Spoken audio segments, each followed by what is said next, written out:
Why do you spend so much time pretending to be a child? My mum's just renewed my provisional for my 30th. Things you get pleasure from. ASMR, man. I get the ick when I hear influencer. If you could give a piece of advice to the 10-year-old you. Be weird more often. What were you like as a child? A nerd. What's the secret sauce? Quality over quantity. Have you ever done stand-up? I did one. Awful. You guys can do a Hyrox. Are we joining the cult days? Me and Gary Barlow. Who's the most famous person that follows you? Very recently, Simon Pegg. You can't fake putting effort into a video. If you removed the likes and my following count, someone that doesn't know me might go on my account and go, this is the cringiest thing I've ever seen in my life. Hello and welcome to the Behind the Screens podcast with me, Curtis. And me, James. And I just saw your mic went, it's really flaccid. It's like, it's just like flopped. We're going to be holding this, I think, today. Anyway, we're here with Sam Cornforth. Sam, really excited to have you on the show. And I always do a little bit of a test before our guest comes on the show, just to see their popularity on social media. Yeah. And I judge that based on how many of my friends follow you. Okay. And surprisingly, not surprisingly, I think three of them. It's not. You're actually the most followed guest by my friends, Whoa, really? which is pretty amazing. Oh, sick. How does it feel to have infiltrated my whole friendship group? Amazing. Are they into the fitness world? Are they into... Yeah, sort of, yeah. Are they? Yeah, comedy, fitness. Do you have a number of how many of those mutual followers there are? I think it was like 55. That's good. Turns out, 35 to 40-year-old men in London, they love your content. That's my demographic. I bloody love it. Thank you so much for having me, by the way, boys. Yeah. I'm really, really grateful. I haven't done many podcasts, so I'm super excited to be here. So before we crack on, for people who don't follow you, and there's not going to be many that don't. if you're not one of James's friends. Yeah. Tell people what you do, what you're about, and what goes on your social media. Yeah, so I am a video game nerd turned actor turned social media influencer, content creator. Haven't decided yet. He used the word. Influencer. Is that Influencer. You don't like it? No. We like to see what people think of it. Well, Sometimes. I get the ick when I hear influencer, and I know that when I explain my job to, especially like family, friends, and things, it's always either content creator or advertiser. So like my girlfriend's family think I'm in advertising. Nice. Yeah. Little do they know. Making Willy jokes online. We often just see people just steer away from using the word influencer.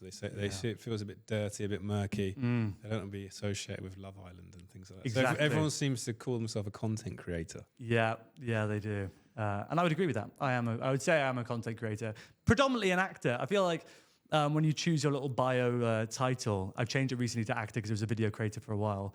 But I trained as an actor, so I was like, I need to say it with my chest rather than just be an influencer, which gives everyone the ick. We've definitely got some questions around the acting side of things. Cool. But I want to kick off just by asking the questions that it seems the world want to know. So if we put your name into Google, there's a bunch of recommended answers. Recommended questions. Okay, God. So we're going to rapid fire through these. Sweet. And I want you to just explain the situation. Some of them, it's not really a question, so you've got to give us the context. Got you. Surprisingly, Sam Cornforth's dad is not there. God. Love that. Sam Cornforth, age? 30. Just turned 30. 1995. Big Sam up. Cornforth. I really struggle with my F's Cornforth. and It's right, I've got THs, and your name's a nightmare for that. Sam, I'm just going to say Sam. Say Sam. Yeah, it's fine. Sam, girlfriend. Tash, yes. Yeah, she exists. You two just speaking to each other then. It's like the cavemen. Sam, girlfriend, Tash, yes. Sam Instagram. This one doesn't really work, but you have Instagram. Instagram, Sam Seaforth. And funny story quickly about the username. So I started doing content out of CrossFit, and I thought it was really clever to write lowercase Sam and then capital C, capital F, and then lowercase Orth. Brilliant. But then it all goes lowercase, and now everyone calls me Sam Forth. I've been to like panels and things, and they're welcome, Sam Forth. So I shot myself in the foot there. Excellent. This one is particularly interesting. Sam, wife. No. But I did an advert recently for Vodafone, and the beginning of the video is me proposing, and a lot of people still text me now saying, congratulations, and I know they haven't watched more than 3 seconds of the video to know it was an advert. Fantastic. Which is Love awful. That. Sam's sister. Yes, Jess. Are these your own questions? just we want to know. No, Sam Wiki. Wiki. What's your Wikipedia like? I don't think I have one, do I? Should we see? Yeah, I don't think I have one. Oh, you don't. Your dad does. So. He does, yeah, written himself. I'm still on that. I'm still on that. Sam, YouTube. Yes, Sam Cornforth, got the full username there. Love it. You're doing some good numbers on YouTube. Thank you. You too. We've discussed this before the podcast. Many I've years just ago. surpassed you. I've got like 250K on YouTube. I got the plaque myself, which was a cool moment. But yeah, I love you. Can we get that picture on the screen? Oh, God. Oh, no. So I tried to just drag it from your computer then. Touch his screen. It's my first time on the internet, apparently. Just for, Hang on. Oh, no. Is it going to be the Sunderland one? Is it the mustache one? Yeah. Oh, yeah. There you go. Is this where the mustache inspiration came from? No, but I think the genes came from it because he's got a banging mustache. It looks great. It is good, isn't it? Solid. No, it is solid. I think he was about the same age, about 29 there. His hairline held up a little bit better than mine, but good mustache. Solid tash. Yeah. We've got one final Google question. Sam Santa. Is it you? Oh, no. So I've done kid lip sync videos where Of I did the kid that goes, I'm going to punch his beard off. That was it's still to this day, people come up to me and go like, you're the punch his beard off kid. Yeah. And I'm not actually Not that the kid. kid. I'm not actually him. It'd been a terrible aging process for him if he was looking like me after 4 years. He's 9. Excellent. Do you know, I'll tell you what, it's the first time we've tried that Google segment. Really? We got to I like find it. a lot out about him. End of the podcast. Yeah, thanks for coming. And we'll see you next time. We looked in your profiles. Yeah. You call yourself the 0-hour contract professional actor. Yeah. It's a mouthful, but like, what does that mean? Talk us through that. So I graduated drama school in like 2016, and I didn't have much experience going in. And like a lot of actors, especially in London, it's a very densely populated area of actors. You all kind of leave drama school thinking you're going to be in the next Marvel film. We all go to the gym and be like, fuck yeah, I'm going to... You can swear. Yes, you can swear. Yeah, we should have said Sorry, before. Elena. Swear away. And you think you're going to be in the next Marvel film. You think you're going to be Captain America or whatever. And then no one comes knocking. And it was like that for a long time, for about 10 years, just shy, so about 9 years. So I make fun of it being like, I'm professionally trained, but currently 0 hours are being, apart from social media, actual acting is being done. So 0-hour professional actor. Does anyone that you were in like drama school, have they gone on to do anything amazing? Or? A lot of theatre, a lot of like the Royal Shakespeare Company, some immersive theatre companies, which are great, but no massive TV moments yet. What was your dream like when you were going in acting school, thinking you were going to finish? What was your dream? What did you want to be on? I don't know. I didn't really know what I was going to do at school. I hated science, rubbish at science. Rubbish at maths, rubbish at English. And the only lesson I did was like, and that felt like it was a joke, was drama. Yeah. And I would do drama. And it was the only class I got high grades in. And then your mates are like, oh, you were very funny in that show and stuff. And it was like the kudos that I was like, I hadn't got anywhere else in my life. And then, the initial like conception of me wanting to be an actor was because I was flirting with a girl in sixth form. And she was really into theatre, and I wasn't really. And there was a musical. The auditions for this musical, the Sherlock Holmes musical, were happening in the sports hall. And I was like, you know what? I'll just go for it and get like a chorus part, and it'll be banter. I'll be in the background, like doing the apples and pears, and she'll love it, and then we'll fall in love. But I got the main role. I played Sherlock, and I never sung in front of anyone before. And then for like, a 2-week run, I was playing Sherlock Holmes, and I loved it. And then after that, I then just applied to all drama schools thinking, this is it. This is my moment. Everyone said how good I was. And then none of the drama schools came back, and I had like 2 years of just trying, rejected by all of them. And they're so expensive. You pay like £100 per audition. If you do like 10, it's £1,000. As like a waiter, it's £1,000 is a lot of money to spend on a potential opportunity. I feel like that's the industry to get in. We could just charge people for interviews and just leave it at that. No, £100, please. Just put up. Exactly. What does that rejection feel like? Because obviously, you know, you've had all these hopes and dreams of going and doing something, but if people aren't interested, what was that? Yeah, it's tough. Like the first few are always really, really tough, and they're the ones that stick with you. And especially if you're really invested in a job. There was one job. This was the hardest rejection I think of my life. Was I got. This was an audition for a PlayStation advert for the new virtual reality, the first one that came out. And I was a big gamer when I was younger. try not to game as much now because I've got a missus and she's way out of my league. And I'm like, every time I pull the Nintendo Switch out, she gets the ick. So I try not to as often as I can, but I love it. But PlayStation invited me to an audition, and I got down to like the final 3, and I was penciled. And then penciled in the industry means like, you're not penned, so you haven't confirmed, but you have to send all your details off. You have to shave your mustache or your beard, get your hair cut to whatever they want, book the flights, all this, all ready to go to Poland for 3 days. It was like 40 grand. And at the time, I was like so deep in my overdraft. I was like, win-win. It was around my like 22nd birthday, I think. And I was like ready. I thought, this is my moment. I'm coming out of my overdraft. I'm going to be on TV, in the cinemas.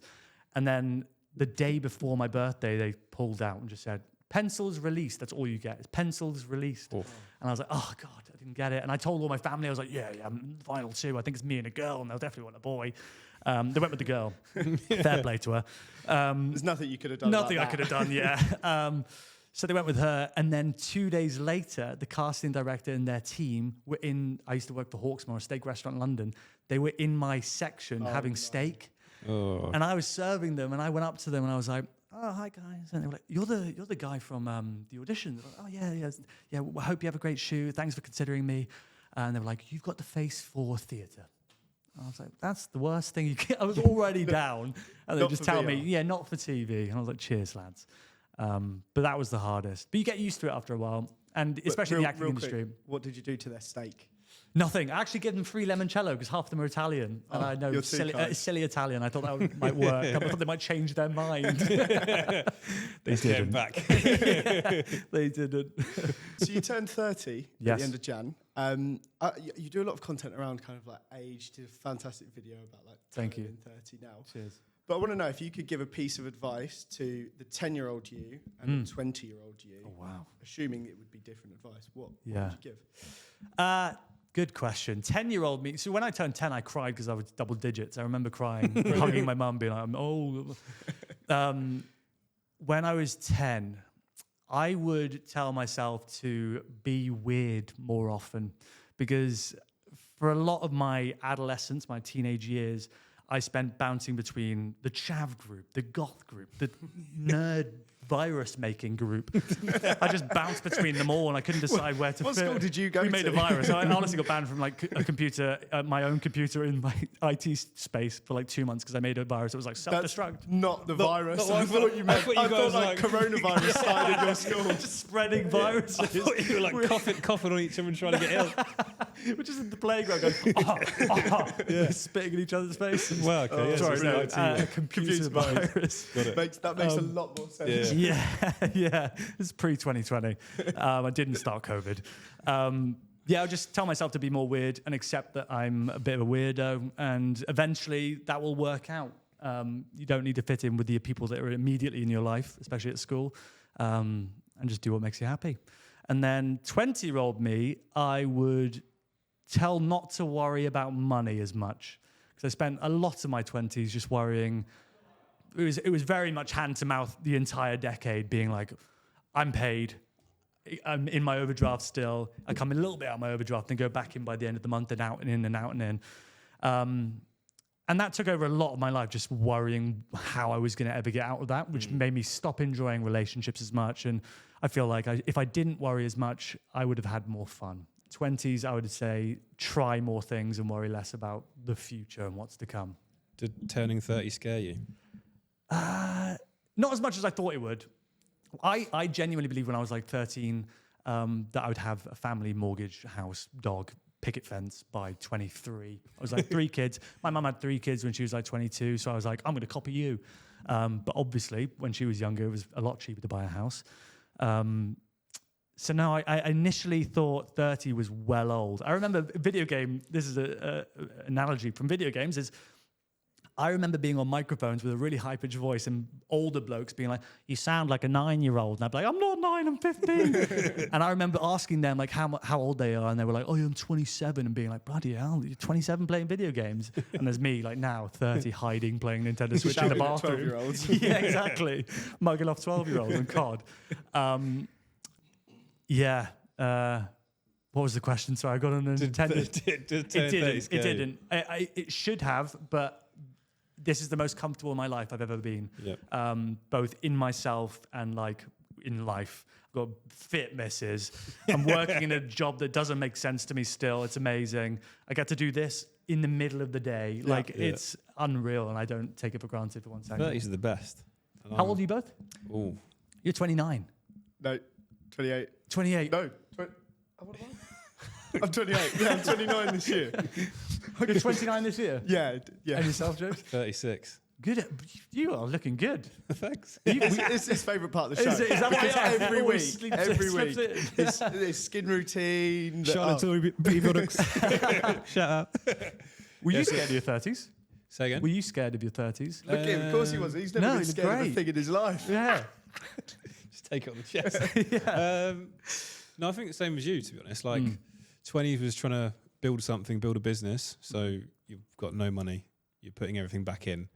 And once you turn 30, you've obviously got a bit more money. You can do things you want to do. Mm-hmm. You've probably found the friends you want to be friends with. Yeah. And you're not trying to like please a lot of people. Mm-hmm. It's just you can do what you want when you want to do it as well. Do you think it's been the best decade of your life so far? so 30s? far? Yeah. Everyone But said now- that in the comment section. Yeah. And they're like, wait until you're 40. That's when it really goes downhill. But yeah, kids as well. That's How many kids have you got? 1, 2, second on the way. Nice. Yeah. One as well. Just the one, yeah. Nice. There's not a second on the way. I'm broody as hell, man. I'm broody as hell. They God. are crazy. Yeah, kids are mental. Just do it when the time's right. You got ages left. Yeah. Ages Yeah. ages That's the left. thing with London, is it? You were saying about like starting a family and Yeah.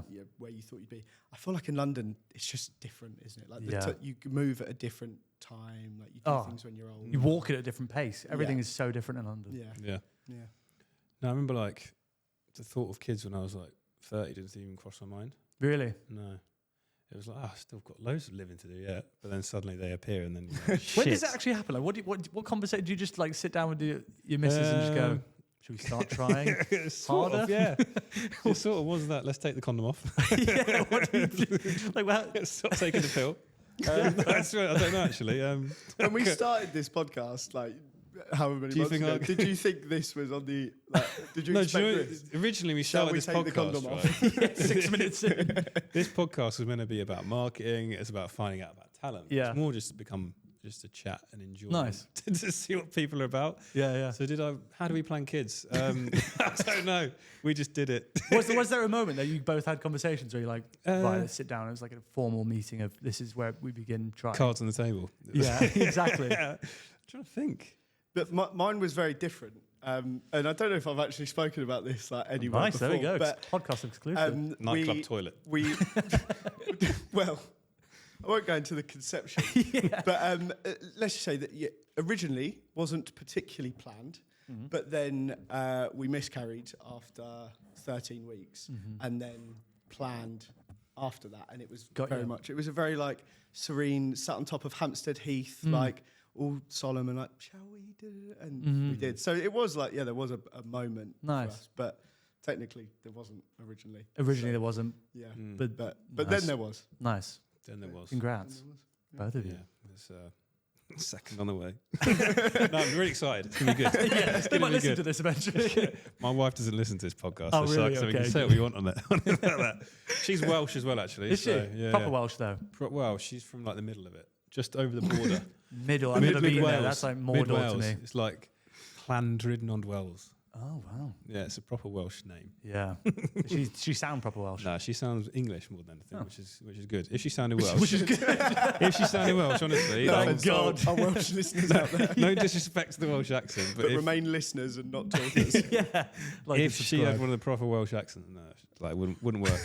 when they're angry, it's hard to It understand. wouldn't work. Yeah. It just wouldn't work. Great time for you to ask your next question, I think. Yeah. So after talking about kids and that sort of stuff, who is the biggest celebrity in Wales that nobody knows about? God. So I was going to funny- say who's the biggest celebrity, and you're going to say Tom Jones. Yeah. So I want to That know. no one knows about. God. Or it's maybe it's somebody that is Welsh, but people don't know they're Welsh and they're really famous. Like, isn't Christian Bale Welsh? Is he? Or is he You English? just mixing them up with Bale is Gareth. Welsh. That would blow my mind. I think he's Welsh, isn't he? Or is he English? I can't spell. Christian Bale. Haverfordwest, town in Wales. There you go. Christian Bale's Welsh. There we go. There You you answered go. your own question. Bloody hell, I didn't know. he was Although Welsh. on his Wikipedia it says he's an English American actor, but he was born in Wales. So There we go. born in Wales to English parents. Born in Wales to English parents. What does that mean? It's tenuous. Yeah. That may have been on holiday. I don't know any famous people, but my granddad is basically the godfather of Swansea. You don't mess with him, he's 5 foot. And he runs a cricket club, Anastawi, big up Anastawi Cricket Club. About 13 of them exist, so they'll love that. But he's known in Swansea, an intimidating small He's the man. man He's the about man. town. Yeah, he's not a celebrity, but he's a legend. The legend of Swansea. So if you want somebody disappearing, you talk to your you granddad. speak to, yeah, like that. Look down at him and go, "Can you kill someone for me, please?" And if you want someone to put a penalty in the top corner, your dad? Yeah, John Cornforth. Shout out, Dad. Yeah. Anyone else in your family? We've had your sister, your girlfriend in the Google section. My mum was an actor, so she went to Royal Welsh College of Music and Drama and dropped out halfway through after giving birth to my sister. And she was on Doctor Who and Casualty all the time, running away from Daleks and stuff. So that was cool as a youngster. That's pretty cool. Growing up, watching your mum run away from Daleks. Excellent. That was sick. If you could be on like one of those BBC or ITV or Channel 4 soaps like Hollyoaks, Emmerdale, Corrie, EastEnders, Holby City, Casualty, I'm trying to list them all. Yeah. Neighbours. Which one would you be on? I would love. And I why? would love to do something like EastEnders and just see what it's like. See the speed, the production speed. Yeah. Just like see how many takes they do, how often, how early they get the scripts, how many how they direct things. Because I have no idea, and I love occasionally just going to my nan's and she's just obsessed with like Emmerdale. And just watching the passionate scenes where they're you can see the actors are trying to cry and they're just really trying to cry, and then someone gets shot in a car, tractor blows up, and it's in the papers the next day, or those OK Mag being tractor explodes on Emmerdale, like it's real. Yeah. I would love to be in that chaotic world and just see what it's like for a few episodes. I think that'd be funny. Emmerdale. So you want to be on Emmerdale? Okay. I think so. Yeah. So let's say you landed your dream role on Emmerdale. Yeah. Your nan is super excited. Yeah. What would be the storyline that would happen across, let's say, 2 weeks of you being on there? Would you be? I'm really interested. You'd be the first person to run in Emmerdale, surely. The first runner. The first athlete. Maybe that's it. Maybe that's their intro is the first hybrid athlete on Emmerdale. Just a random bloke that's doing an ultra marathon through the village, stealing things. The creepy guy with the mustache. Yeah, maybe they need a fitness character. And they don't have that yet. I love that. So maybe the first hybrid athlete on Emmerdale. Go on, Curtis. I'm going to steal James's question here. Go on. We want to know something that really annoys you that shouldn't annoy you, and you actually hate it. I can't even drive. I don't have a license. I've just. Whoop whoop. Can you not either? No. There we go. Thank God. I try not to bring it up as much as possible, but my mum's just renewed my provisional for my 30th. I'm going through that right now. Oh, yeah, nightmare. Yeah. And I keep saying to myself, "Oh yeah, post-COVID, it's really hard to get a license." Genuinely Cringing. I didn't think there was anybody else alive that has had to renew their provisional. So great. Yeah, great my tip. mum did it. So Can you she got you that for your 30th for my birthday? 30th. She was like, "Has anything arrived in the post?" And I was like, "No, you're late for my birthday." And then a provisional arrived. So I'm in the process of doing tests. I assume she get it as a gift the first time round as well. But I think we're just doing an automatic, Right. which I think might be an ick. Is that an ick? It's not the question, but Yeah. maybe just an automatic because that's the way it's going. It's just easier, isn't it? Yeah, Like, it's you don't think easier. about it. Yeah, I don't care enough about cars to be like I drive stick or manual. Yeah, Bart drives stick. Do you drive? I drive automatic, mate. You're a stick, man. Hell no, man. But for It me, was it's when I'm the passenger princess to my girlfriend, it's other rude drivers. You know when you're waiting and someone this burns no calories. Yeah. Just going like that, just one finger. It doesn't have to be 4. And when we're sat on your hands on the dash for us, we'll Yeah, get it as well. exactly. I'm out the window. No, I just hate. I despise rude people on the road in zebra crossings. Oh, that is the worst. Actually, when someone just does a 90-degree turn without giving any kind of indication that they're going to cross the zebra crossing, they just turn like they're a video character in Pac-Man, and then they cross and expect you to stop and then just frown and shake their head at you, and it's like, this takes no effort. Just be more polite. And then things you get pleasure from, but you probably shouldn't.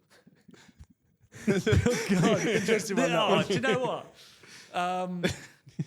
There's something in there. I can see it. Yeah. Do you know, I have actively been like, I don't want to like this, but ASMR, man. Sometimes I'm just like on TikTok, and I was at my friend's wedding recently, and I was like staying the night in a lovely hotel, and I was just scrolling. My mate who's battered is beside me. I'm just scrolling on TikTok. I get lost on TikTok lives quite a lot, and it's a weird place. It's a dangerous place. Really weird place. My girlfriend hates it, but sometimes I gift people because I think it's funny to watch someone be like, "Thank you, Sam, for a hat. Thank you so much," and then they dance. It's a bit monkey. It's a bit. It feels like slavery. Just throwing an emoji at someone, they dance for you. A bit weird. But ASMR is one of those things that I've watched a bit too much of. And now the For You page is like, he loves ASMR. Here's more ASMR. It's when they do like, they pretend to be like doctors or dentists. And they're like, okay, check this. Look at this. Look at my finger. Look at it. I feel like ASMR is just one of those things you either get or you don't. I don't get it. I don't get it. But I'm like transfixed by like watching these people just like rub jelly over a microphone. I think that means you get it. Probably, yeah. Probably does. If you're watching jelly being under a microphone, hours, you definitely get it. Probably ASMR then. Yeah. Oh, Yeah, I'm not into that. That's two fantastic answers, though. I love that. ASMR, that's a word that freaks me out. But have you watched the food ASMR? I can't get on board with that. This is a man that gets it, Like, surely. it's when they do like they eat like prawns and things, and they get like sauce on their fingers. The worst. I can't do that. That's another it. Yeah, right. That's my line. line. Dentist or nothing. You loved it. That's where that was going to go. More importantly, we want to know, why do you spend so much time pretending to be a child? or various children? I actually had this question in a pub recently. A guy who was definitely on more than alcohol. He was very much in my face going, do you have no shame? You're acting like children. And they've gone very viral, but I've only done it like 6 times out of 400 posts. Sure. So it started as a bit of a Christmas tradition because I saw other people doing like lip syncs of kids, and I loved the Haribo adverts growing up when it was like hairy bikers being like, I like sweeties, and like it was so well done. I was like, I would love to do that, and which is why I started social media. These brands never gave me an opportunity, so I thought, why don't I just do it myself and potentially reach bigger audiences, especially on TikTok. You can do like a silly video, go to sleep, wake up to 11 million views. And you look at the news and X Factor's like record, well, Britain's Got Talent was more relevant now, but like record breaking live number of 2 million people watching it. And it's, people get that on TikTok like on the daily now, which is crazy. So I saw we these just lip hit our syncs. first million on TikTok, wasn't it? Did you? First Congrats. million view Million video. clip, Yeah, which...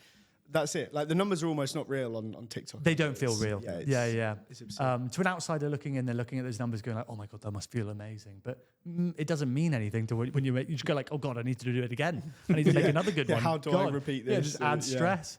But I love the lip syncing nature of these like Haribo adverts. And I was like, I'll do it myself. And then that Punch His Beard Off kid came on, and I was like, my mum was like, he looks like you when you were younger. And I was like, oh, I've got to do a little comb over. Won't shave the tash, I won't go that far. Buy a blue jumper, and I did it, and it went hugely viral. And like Lad Bible, and all these accounts that I tried for years to be like, please repost me, was suddenly like, please, can we repost you? So it felt great. And then ever since, it's been a Christmas tradition. So I'm very self-aware it's not normal. It's great, though. A bloke It with a is great. mustache that's some people think I'm 45, fair play, pretending to be children. So I do see that it can be confusing to people that don't understand social media and the world of acting. And some people are like, lip syncing is not acting, but try and match someone's hand gestures and head turns. It's a scary long time to nail that. But I love it. I think it's funny. What were you like as a child? A nerd. That's very intense there. Chin down. Sorry, yeah. What were you like as a child?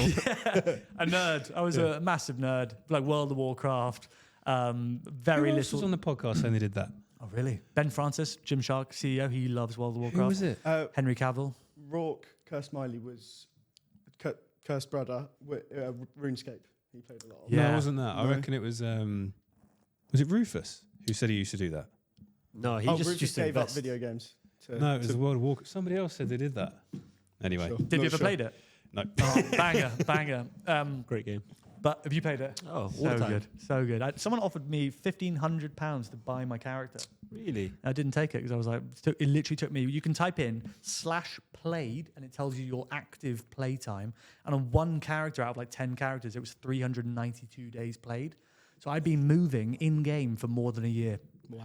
That's like my childhood. Like I was saying to my girlfriend earlier on, she was like, "Did you game much when you were younger?" Because I was hiding the Nintendo Switch. I was like, "No, not that stupid." No, I did. Just an entire year of my life on one. Yeah, of my literally on a characters. Tauren warrior. Shout out if you know. But I would go to school on a Monday and I'd sit on the bus at 8 a.m. and I wouldn't be able to open my eyes for like half an hour because the sun would hurt my eyes because I would close my blinds and play on my computer, which was like this big, just like lagging on a character. So yeah, I was a big nerd, and I tried to hide it, and I shouldn't have. I should have just owned it. Embraced Still doing it now. To be fair, I'm still hiding it now. Is that why you run? Just running away? Run away from my consoles. Well, why did you start creating content? Why did you get into it? It's because I wasn't making it as an actor, and it was so basically my whole life I've made videos. Like as long as I can remember, I used to play a game called Gears of War, and Bart's not in again. nodding again. Yeah, another good game. Banger.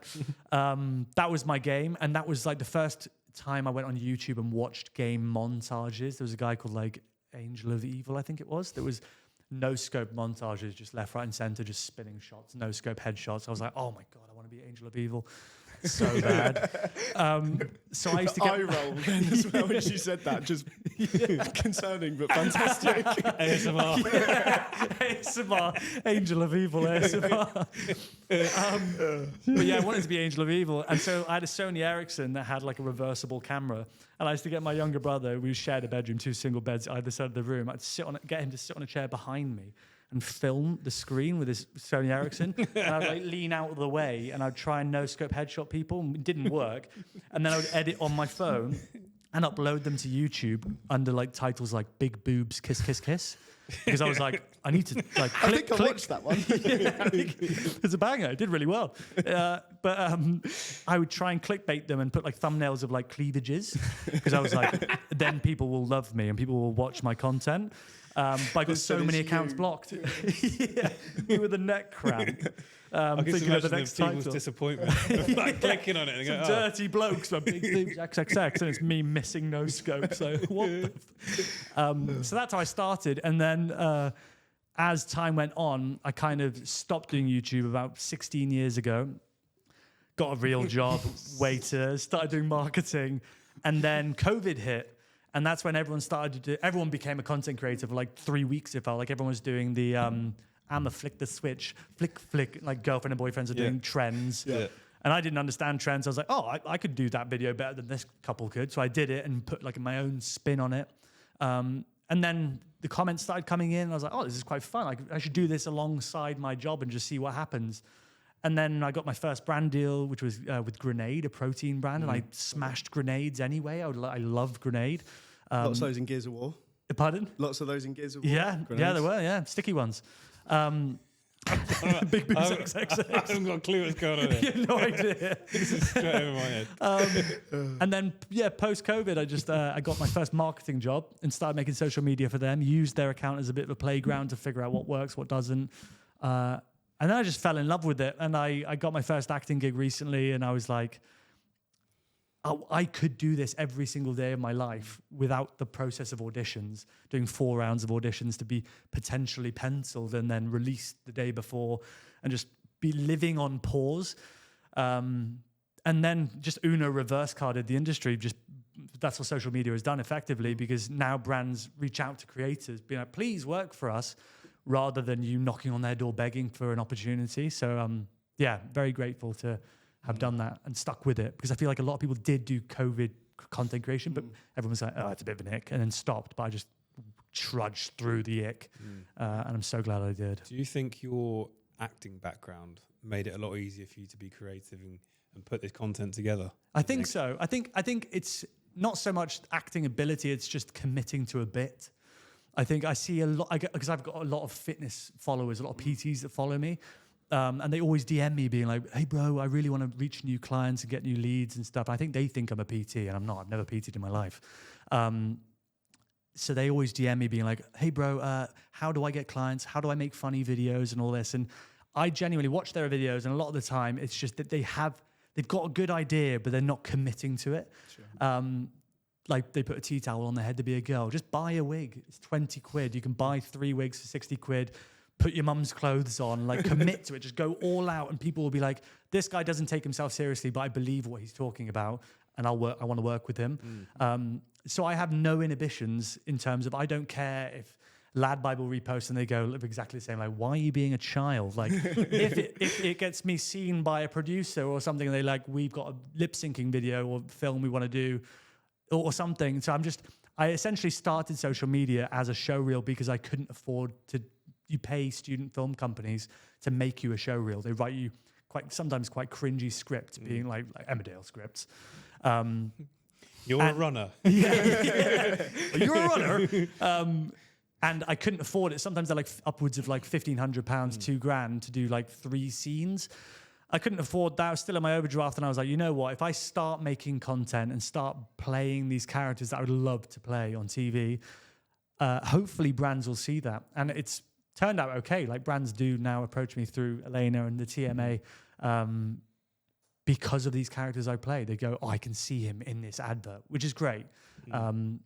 So yeah. Do you think that block of people have like, oh, I'm a bit scared of what people think 100% is a massive thing, whereas for you, obviously, you just like, I'm going to post it doesn't matter. Yeah 100%. There's the quote that's flying around at the moment, everyone suddenly started putting quotes in carousels, is it's cringe until it's not. And it's so true, because if you removed the likes and my following count, someone that doesn't know me might go on my account and be like, this is the cringiest thing I've ever seen in my life. And that's their opinion, and subjective, it's fine.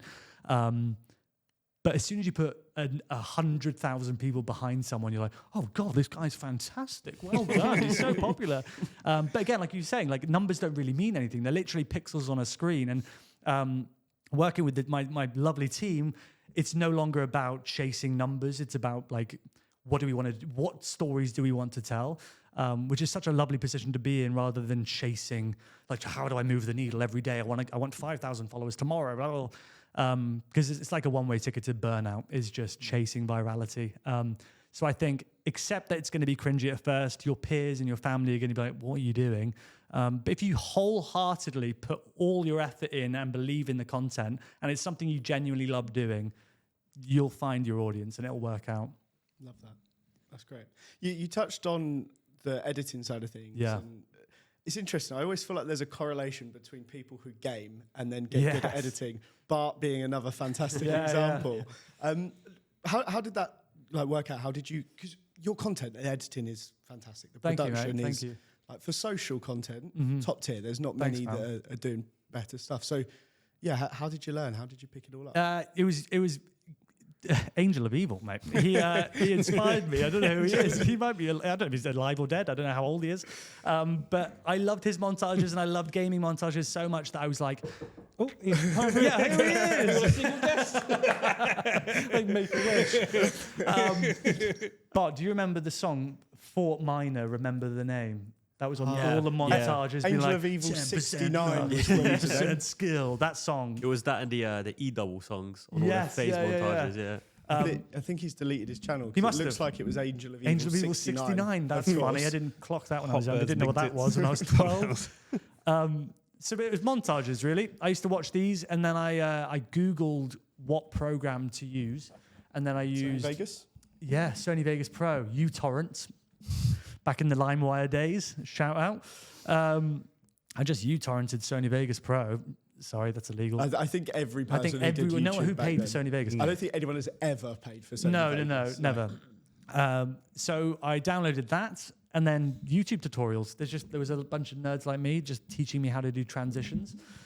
And then over time, with AI and how technology is moving, now video editing apps on your phone, you can just slot 4 clips and make a piece of cinema from like a template. So what you're telling me, Sam, is Bart isn't needed anymore. I'm redundant now. Yeah. No, you don't actually need Bart. Unless you're doing the Polish subtitles on this episode. Yeah, I'm just dubbing everything in Polish for our Polish I don't viewers even out there. think he speaks Polish because I tried putting them back through the translator. And it Oh, didn't really? work, so But yeah, video. I actually edit I still edit everything on my phone. Really? Everything on my account so far has been edited on my phone. I find that incredible. I just find it. I'm just when I'm out and about, I'm on the toilet, I'm on the tube. I feel awkward pulling out a laptop and putting headphones in. If I've got my AirPods in, I just sit and just change. Is it using CapCut or something Video else? Leap. I use. My girlfriend and I have a bit of a rivalry. She uses CapCut and she loves it. I just prefer Video Leap. Is your girlfriend also a content creator? She's a social media manager for brands. So it's a bit of a social media house, which is ideal because she works on the other side of the fence where she, that's it, it's banger. Video Leap. She finds creators to work with for her brand. Sure. And then I'm on the other side. I'm the creator, like looking and speaking to brands. Has she used you for any campaigns? No. I don't think we're allowed, which is a shame. Oh, Yeah. just split up and then you can. Temporarily. We're on a break. Have you got any jobs? No, but yeah, I think my nerd background massively helped with video editing. Yeah. I just can't get over that you do it on your phone. Yeah, mate, it's mad. I'll send you some screenshots of my timelines there. Not normal. Amazing. Yeah. I want to ask about your overdraft because you mentioned it quite a Yeah. lot. Yeah. How big was your overdraft? It was 4K. Yeah. So the theatre company I trained with wasn't an accredited drama school. So you couldn't get a loan. I couldn't get a student loan or anything, and I didn't have any money going into it. So it was very much hand to mouth. It was 40 hours a week at the drama school, which is intense for like 2 years. It was like an expedited 3-year bachelor's essentially. So for 2 years it was 40 hours, and I was managing a cafe in the evenings. So I was paying with the help of my family. I got a scholarship as well. So thankfully it was 50% scholarship, but still struggling. And then when I left drama school, went into a waiting job, which was a good paid, Hawksmoor, lovely team. I loved my time there, the Shoreditch branch. Actually had my 30th there, it was banging. Nice. I got very messy, I think everyone was sick. Hopefully it wasn't the steak. Yeah, no, not the steak, not food poisoning. Limoncello. Yeah, limoncellos. But yeah, I forgot the question, sorry. Overdraft. Overdraft, yes. So yeah, I left drama school, went into this job, and that's kind of the point that I was like, I'm happy to take the risk with social media because I was going hand to mouth anyway. So I was like, I never had savings before I did social media. I never had anything in my bank account. It was always minus something, and then maybe like a positive 12 quid. I was like, oh my God, I'm minted. And then my rent would go. And I'm like, oh, back in the overdraft. So I got very used to being minus something. What does that feel like if you're in that vicious cycle of continually being in your overdraft every single month? Yeah, honestly, Is it mentally draining? Yeah, it's quite. I felt like shame. Like you feel like. I felt very alone in that everyone else knew what was going on in their lives. Everyone's wearing suits. Like sometimes I would tap my card to get on the tube and it would flash red, and I'd be like, text my house, maybe like, can you transfer me a fiver so I can get to work? Like that was shit. Like when other people are like wearing fancy shoes and briefcases and you're going to serve these people in a restaurant. I was like, I can't do this forever, and I'm not actually getting out my overdraft. So I'm working to stay in my overdraft and live in London. It was just like nothing was happening. Yeah. And it wasn't until COVID happened that I moved back to Devon to save some money, and then I started making videos in my garden with my brother. So it went full circle. He was filming me do montages in our bedroom, and then COVID happened. We both got terrible hairlines and fatter, and we're doing the same thing again, but this time for money. So it was like a really nice moment to come back to. And now he's studying film studies, so we're on the same trajectory, which is really nice. What was that feeling like when you're not in your overdraft anymore? Oh my God, unreal. Like a massive weight lifted off your shoulders. Yeah, but still scary. Scary. Like the world of social media is like on the outside, like a really lavish, like, oh, you just prance around, not working, just float around, oh, selfies, oh, make funny content. But there is a pressure. There is a pressure to brands might stop coming like tomorrow. It might be the last one. Elena won't let that happen. I know she won't because she's a legend. But it's a possibility. Like we see like Instagram goes down and everyone loses their fucking mind and jump on Twitter. They go on X, be like, is Instagram down? Please help me.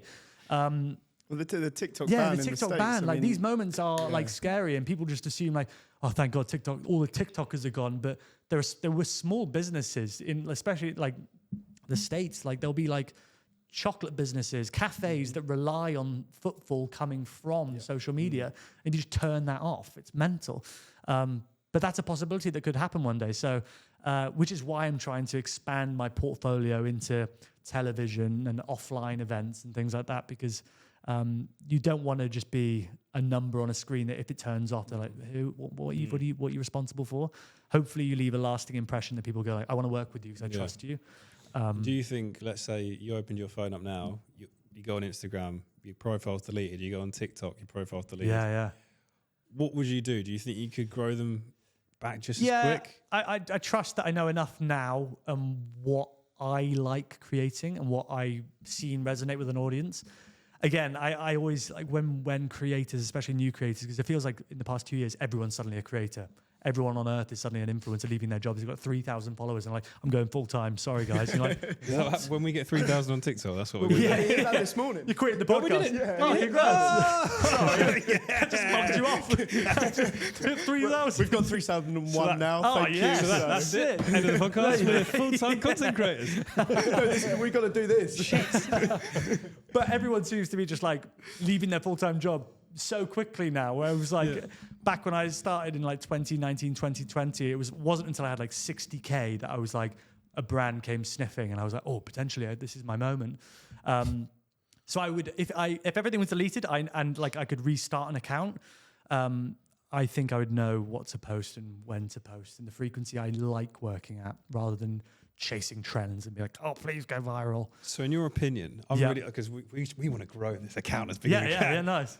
What's the secret sauce, in your opinion, to growing an account and getting people engaged, commenting and liking your stuff? I genuinely believe I always have pushed for quality over quantity. It genuinely you lost followers during this podcast. Not even during this podcast. Oh no, it's 2002. Oh yeah. Are you guys all just unfollowing and following everyone in the room? You need a 3,000 plaque. I would genuinely lean into quality over quantity. But the thing is, it's a different. The podcast space is very different to a sketch space. And I think what you're doing is great because you're cutting bits of long, like the whole benefit of doing a podcast is it creates potentially 50 content moments out of an hour, which is amazing because an hour of my time is like a third of a sketch, which is not sustainable if I was doing like 3 a day. And having the ideas is hard. Having the ideas to make videos, you can't just go, I'll do this, unless you jump on trends all the time and then you don't build a loyal follower that like trust and share your stuff because it's just you're one of many. So I'd say what you're doing is great. If you're in the sketch space, the comedy or education space, I'd say go for quality over quantity. Even though every other podcast on earth, Gary Vaynerchuk and all these people will be like, just fucking post. See this, just fucking press post, just post. And like it might be that one time that like there was that cranberry juice guy, you know, on the skateboard. That's a clip. We're tagging Gary Vee in that one. That is a fantastic impression as well. He's Thought so he was in high the room with pitched. us. But I do watch all his stuff because I do appreciate what he's done for like Wine Library and all that's awesome. You just gotta sell some stuff. Yeah, man. you just fucking gotta post. You gotta post. Go to garage sale. What's there? You got some stuff to sell? Literally, but it's not as easy as that. It's not as easy as just pressing post. Yeah, so I'd say quality over quantity. Curtis, have you got a Gary Vee impression? Yeah, go on. I did a little one. I hate when the eyes then all go on me. So I know. everything you said earlier about just do it. Like I am the worst for that. I am like performance anxiety. Really? I used that child's keyboard up there in an attempt to perform a parody of Stand By Me on here. was shaking, genuinely. Bring it back. Let's go. Have a go again. You're shaking. No, I'll Missing record the it when keys. nobody else is in the room, and then it'll be fine. Well, we're in here last week trying to record a YouTube video for yeah. for Curtis's old YouTube channel, and it was Suddenly I forgot how to even make YouTube videos. I did 1,000 of them. Yeah. Did you do it? Have you created a video? I haven't edited it yet, but... So is it the return of the gamer cam? No, it's Go Watch Behind the Screens podcast. Oh, right. It's a redirect. it's a shameless plug. That's what it is. Nice. Yeah. Look what I've been up to, guys. yeah. People waiting for crossbar challenge. and I'm you not come using in. a webcam anymore. Yeah. I like your party popper joke, by the way. I don't even remember You go, it, but thank you. Hey guys, I hit 10,000 subscribers, and your mate goes, "Pff." And then you go, today we're going to do a crossbar challenge, "Pff." And you're like, no, not now. I love how you watch that is it. classic comedy right there. Oh, brilliant. That is so good. I feel like you're the first person to actually watch his content that's come on. Yeah, I First stalk you. time I that's stalk you watched it both. ever. I Those stalk two everyone. are Anyone I have a subscribed. meeting with. If I have a Zoom meeting and I know your name, I'm stalking you before the call. They're like, how's Sweden? I love that. That's class. Oh, that's don't even great. know. What was the I've question? completely lost it.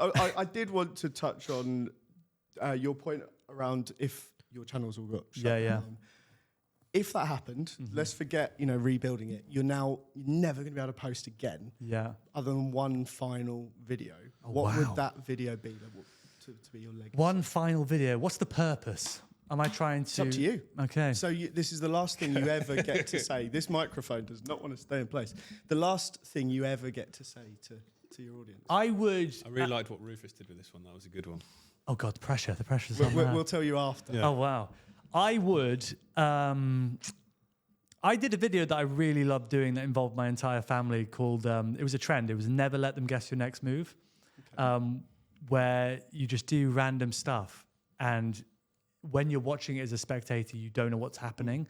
Like you have a ball in your hand and then you do that and then suddenly it's a pug and you're throwing a pug. And I would, because I can only post once and I'd want to promote something offline, I would do something that I think would go viral, so something like that, and put a lot of effort and time and money into it, big space, blue screens, the lot.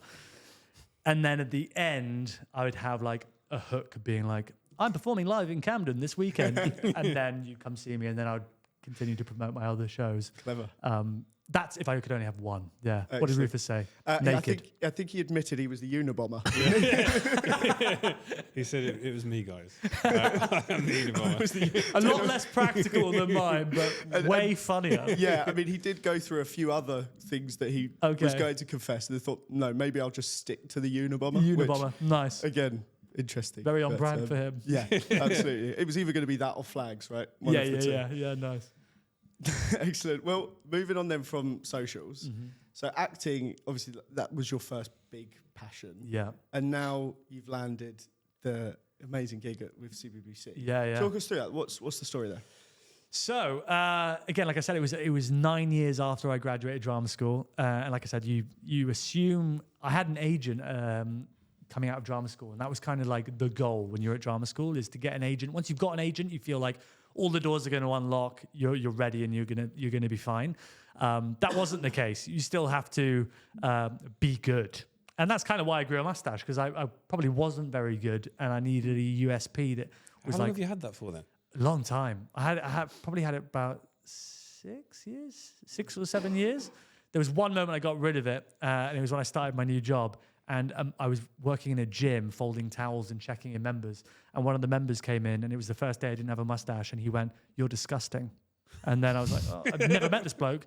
And I was like, oh, God. And I was just folding him a towel past him, like, sorry. And I asked him later, and he's like, oh, no, sorry, I meant like your face without the mustache is disgusting. I was like, yeah, it's still me. Like, it's rude. And on that, by the way, outside here, before I came in here, a woman stared, like, didn't even say anything, just stared at me. And I looked at her and I had my AirPods in. I was like, oh, God, have I, like, stood in something, or have I got something on my face? And she was like, I love your YouTube. And I was like, oh, thank you so much. And she went, you look the same in person.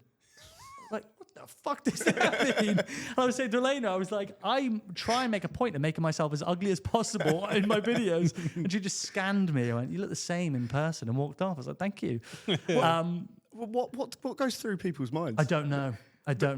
What's the weirdest? Sorry to completely sidetrack. No, it's fine. It's my fault. I like this question. I know what you're going to ask. Yeah. There's two good encounters there already, but what is the weirdest fan or viewer encounter you've had? So the weird, they're all quite strange. What, all of your Very rarely you audience? get I had one yesterday walking into the gym. A guy just stopped me. Lovely guy called Coach Jasp. Shout out. I follow you now. He just stopped me in the traffic light, shook my hand. Yeah, shout out, Coach. Shook my hand and went, by the way, love your story, love your profile. Keep doing it. And walked off. Perfect encounter. I said, thank you. Asked his name, carried on. He'd walked off by this point. Yeah. though, right? What's your name? Steve. But most of the time, especially blokes, they don't want to tell you that they like your stuff. Really? They come up to you and go, excuse me. And as well, sometimes they're like shaking. And it's like, this is, again, we discussed this. Their numbers on a screen. I'm just a regular bloke that just wants a job, essentially. Sometimes blokes will come up to you with their hands shaking and be like, can I, sorry, my missus loves your video. Can I get a selfie? And they'll take them like, just say, like, it's okay if you don't like them, but every one of them, their missus loves my videos. Why do you need to be in the photo then? But my missus hates your videos, by the way. Okay, good. No photos. No, I'm joking. Imagine. But the loveliest, this is a bit of a little bit of a side step, but the loveliest was I did my 30th birthday workout recently, and a couple flew from Ireland. I was about to say elderly couple. They might have been in their 40s. I apologise. James's age. Yeah, James's age. 36. Yeah, 36. Great age. They flew from Ireland and they brought me a 30-year-old like gift kit. They brought me a lap blanket. They said Corn Dogs lap blanket. Brilliant. They brought me reading glasses. They said Corn Dogs reading glasses, and they brought me flowers. I was like, that is the nicest. I like nearly cried. That's doing incredible. cleans. I was like, this is so embarrassing. But yeah, if you ever see me, please just come and say hello. Give Sam flowers. Yeah, I love Go it. on. Flowers and reading glasses. Have you ever had it where like you just I can't be asked for this, and people go, oh, it's you. Yeah. No, it's not. It's always if it's nights out and you're like, and I'm boozed. Like if I'm like boozing, and like I went to Twickenham to watch a rugby match. If you're Welsh, you probably lost. Yeah, we did. I think we actually did. I think it was Wales Island or something. No, Wales. It was Wales England. And we lost by a lot. So I was already in a sour mood. And someone threw a pint and it went all over this group of us. And we were like, oh, God. And then I heard just these rugby lads be like, you're that guy. And I was like, God, it's like I'm going into battle, just charging at me. These massive blokes. So yeah, it's always if I'm boozing, it's always like I then have to switch on and be like, don't say anything stupid or don't be a weirdo, please be normal. You can't really like pretend it's not you. I You're know so exactly. distinct. With a mustache, yeah, I need to like put foundation on it to hide it when I go out and about. But yeah, when I'm boozing, it's hard sometimes. Yeah. So, looking at your TikTok, that's the one. You know, the numbers. Some of them are genuinely obscene. But 13.5 million for the Gary. Why have I just forgotten his surname? Gary Barlow. Gary Barlow. Why Gary I don't know V. why I I got thought it said Gary Vaynerchuk. my nana always used to say I look like Gary Barlow, which is an interesting. Oh, really? You do a But little bit actually. Gary Barlow. He's a good-looking lad. I'm Yeah. Gary Barlow. I can see. I There can you see go, that. impression. I can see that. But 13.5 million. Yeah, that was mental. Obviously, I can't get that on my head, Gary Barlow now. I've been called worse. Yeah, so it's fine. What do you? Obviously, everyone was doing those videos at that time. Gary, just mad. Why do you think yours was so big? Like, why did it do I think so it was well? timing. A few. Let me put it on the screen here for the audience at home. Hang on, I So can't it even says read. Gary Barlow invites you on a private wine tour. Yeah. But That's my that's missus the strangling me in moustache Richmond 12. Park, actually. It's You might have seen that. I actually think it was just timing on that one. I saw his video, and this strangle gag isn't a new thing. It's No. been going around for years. A lot of people have done it with The Rock. The Rock Right. films like this, and people just like it's always like in like Spanish or something, which I find funnier that I can't understand it. Like, hey, well, but that strangle gag isn't mine. I never claimed it was mine. And a lot of people in the comments were like, oh, you're copying someone else. And I was like, well, A lot of people were doing it with that. a lot of clip at people the were, time, yeah. though. And no one had done like the mustache Exactly. quiz. Or one guy did like finger in the mouth. And I was like, that's really funny. But I saw it before going to bed. And I was like, the boomer pause at the beginning was so funny that I was like, I need to do a stitch to this. And I very rarely do stitches. But we were looking after dogs at the time, and I knew we were going to go on a walk the next day in Richmond Park. And I was like, looks like he could be in a park. So I was like, Mrs. Tash, I was like, can you just film and strangle me? Brought a tripod. Loads of people walking past. She's got a tripod under her chin and she's strangling me and twizzling my mustache. But I posted it straight away while on the walk still, and it was such an easy edit. Because you could edit on your phone. I could edit on my phone, shout out Video League. And it went mad viral because it was like at the moment that people were interested in that video. So yeah, it was just a timing thing. I think no one had done it in person. Everyone had done it side by side. So they'd done like the TikTok stitch where you see his clip and your clip, and it didn't quite line up, and people were using the wrong hand for the strangle, and people in the comments were like, wrong hand, dickhead, and all this. So I made sure it was the right hand. I went and did it. So it was his clip, then my clip, his clip, then my clip. So little details that I went the extra mile for, I think paid off on that one, and gained a lot of followers because of that one, which is mad. Talking about followers. Yeah. Who's the most famous person that follows you? Do you know who they are? Oh. Or is it like who follows you, has perhaps commented or DM'd you? Very recently, Simon Pegg started following me from Shaun of the Dead, the Cornetto trilogy. I've been a fan of his for ages. And I slid straight in those DMs, and he read it so quickly. Did he reply? Yeah. Mrs. loves you. But I sent a heartfelt message being like, bro, you've accidentally made my year, and it's just started. Thank you so much. Unfollow. Just as follow back. But no, he double tapped it straight away. And I was like, I feel like I was in a live conversation, live chat room with Simon Pegg. I was terrified, so I just left. Felt dirty. But Simon Pegg's probably up there. That's a good one. Yeah, I sometimes go on the verified tab. You know, you can go on your notifications and click verified, and I just have a scroll. But everyone pays a verification now, so it's just like anybody can do you. Yeah. It works, doesn't it? Yeah, In the comment section, you're at the top. People recognize your name more. Oh, not on Twitter, but on the Instagram one. Okay, got you. Yeah. Probably Simon Pegg, who I would love to work with. There's a lot of similarities, actually, I feel like, between the style of how you present something. Yeah, like it's Edgar Wright. Like I have taken a lot of inspiration from the speed of like the comedy in the Cornetto trilogy. Like the Shaun of the Dead, there's the moment where he's making toast and a tea, and he opens the fridge, and it's like all very aggressive editing. It's like, and I love that. And especially on social media, you can no longer tell a joke like, knock, knock, who's there? Boo, boo. People scroll. Boo, you just don't. You need to tell the punchline before the joke. Almost now, it's like people don't have the attention span. So editing in like a boom, boom, boom, boom, boom way has helped me massively, and that's totally inspired by that trilogy. So made a big, it meant a lot to me that you followed me. Love that. And if you were to give advice to someone that's trying to start out on social media now, would that be the advice, or is there something different? Yeah, honestly, my advice would be, I'd first ask why. Why do you want to start social media? Because I feel like a lot of people that are starting now have a mate that... For the money. For the money, exactly, yeah. It's so funny when we asked Rourke that. Like, so why did you do social media? Just for the money. Who said that? I said, what was the best thing about social media? And he said the money. Did he? Cursed brother, Rourke. Yeah, I would ask what the reason is. Is it cash? Is it fame? Is it clout? What is it?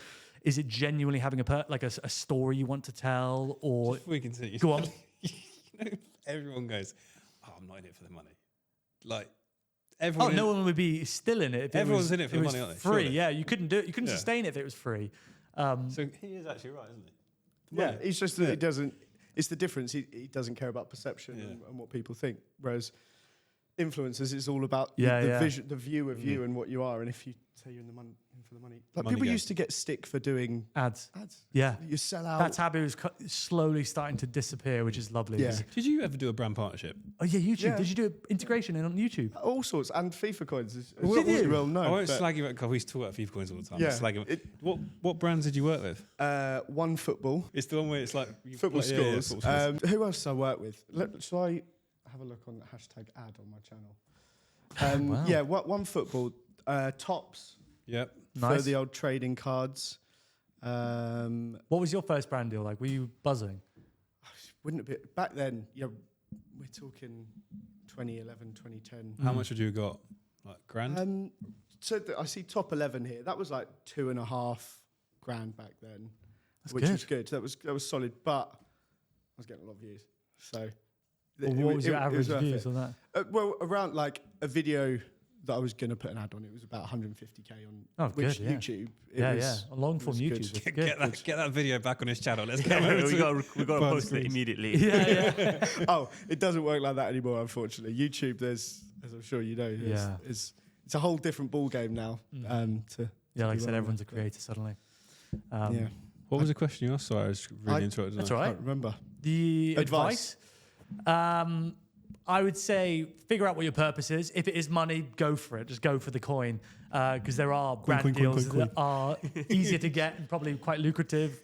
That are probably more on the line of whether it's ethical or not. Like, I'm not going to name any. Who wouldn't you work with? What sort of brands? I can't say brands specifically, but what industry, like crypto and all that sort of stuff? Yeah, crypto. I would never. There's so many creators I see now, like that do the rug pull of like, I've started a meme coin. How much money would it take for you to start? I couldn't, because I don't know enough about crypto. 10 billion pounds. No, because it'd be embarrassing. I'd be so embarrassed. So we've got 10 billion pounds just here. He's got a briefcase. There's a lot of briefcases. Commissioned for a later. This is like legit money as well. It's not. It's not fake honestly, I meme couldn't. For 10 billion? No, I would, honestly, I swear on my life, well, because one, I can't drive, and I know I can't afford a home at the minute, so I don't need a car. As long as I'm paying rent and I can get a takeaway coffee and carry on making videos, I'm chuffed. So 10 million, I'm like, I wouldn't know what to do with it. It's mainly when it's to do with other people's finances that I struggle to get on board with. Can't do it. So if anyone out there wants us to do a meme coin for 10 billion pounds, like we'll redirect it from memes to these guys. 10 billion. Yeah, whatever you like. But I've got to say though, like some of the brands you've worked with, amazing. I spotted Guinness. That's honestly a top draw one. the best. That's got to be like elite level brand for. Unreal. I've got a Google Drive that I've got my past brands in folders, and sometimes I just look at them, being like, there are very few actors on earth that would have done adverts for this many brands, which is crazy. Like even Christian Bale, he's probably done 10 adverts for big brands in his life, because his money would be obviously way better. He'd take 10 billion. Yeah, he would take it for a meme coin, Christian Bale meme coin. But it's like Guinness, Lululemon, Disney, like these brands that are like, I know if I was in an audition room, I wouldn't get them, and it would take 6 rounds to get a yes or no. And again, this Uno reverse card I always talk about is mental. That you can ask for more money. You can just be like, no, unless you pay me more. And they go, oh yeah, fine. You're like, oh cool, wicked, sick. But that's all down. I wouldn't have, honestly. I am clueless and I'm so bad at emails. What would be, because you mentioned brands there. Yeah. And Guinness is obviously a dream brand for a lot of people to work with, especially if you're into rugby and things like that. But what would be... What are you still laughing at? Just like rugby. I don't know. I can't Guinness stand Guinness like gay I know. But I can't stand rugby, and I like Guinness. But you shut up. You shut up, Gary Barlow. Dream brand collaboration. Who would it be, and what would you be doing? In all honesty, without licking their bums, Guinness was up there because I love Guinness. And right, you can't say Guinness. I can't say Guinness. Guinness, if you want to sponsor the pod. Yeah, honestly. Nitro Surge. Get a Nitro Surge on here. It'd be fantastic. When you think of like big household brands like Nike, like I'm not an athlete, but imagine being a Nike athlete, or like just the marketing, the budgets they have are just unreal. Just being in a promo video for Nike would be unreal. Like their first comedy athlete would be unreal. So a brand like Nike is one of those that has such a legacy, like Shoe Dog, the book's unbelievable. And a brand like that would be ridiculously cool. Yeah. Why do you think brands love working with you? Why do you think you've attracted so many big names? I think because I try my best to go above and beyond with production. So we've actually discussed this recently. We package my content almost as if you're hiring a production company rather than an influencer. You're not paying for me to sit on the end of a bench and be like, I eat grenade bars. Thanks for watching. Would you, if that's what I if it was 10 million pounds? No. But I try my best to make them. I almost try and make my ads better than my organic, because I want to celebrate this moment with the brand, and I would never work with the brand unless I am genuinely wanting to celebrate this moment with them. So I never say yes to anything that I'm genuinely not interested in. So I do my best to go above and beyond and make it like this. I put so much effort into them, sometimes to the detriment of my hairline, that you can't knock the effort. Like, even if you don't like the video sometimes, you can't fake putting effort into a video. You can't fake going to Richmond Park and dressing up in a wetsuit, or my brother wearing a cycling onesie with his knob on display. Like, you can't fake that. You can do it in a green screen. Like, that's a weird video. They didn't make it cut. Is that only on the Patreon? Yeah, that's on a different app, chili emoji. Yeah, honestly, you can't disguise effort. And I feel like if all creators put as much effort into their ads as they did their organic, they would be surprised how quickly more brands knock on their door. Brilliant. That's really interesting. I like that. I feel like so many do kind of throw away. And I feel like the mistake I see a lot of new creators make is they try and hide their ads. They have this taboo, this shame around, oh God, I shouldn't do ads. But that's how you get paid. That's where the money comes from. So I think it's almost to your own detriment if you hide them, because those brands aren't going to come back because they will recognize you're hiding them. So just own it, say it with your chest, only accept brand deals that you're interested in genuinely working with.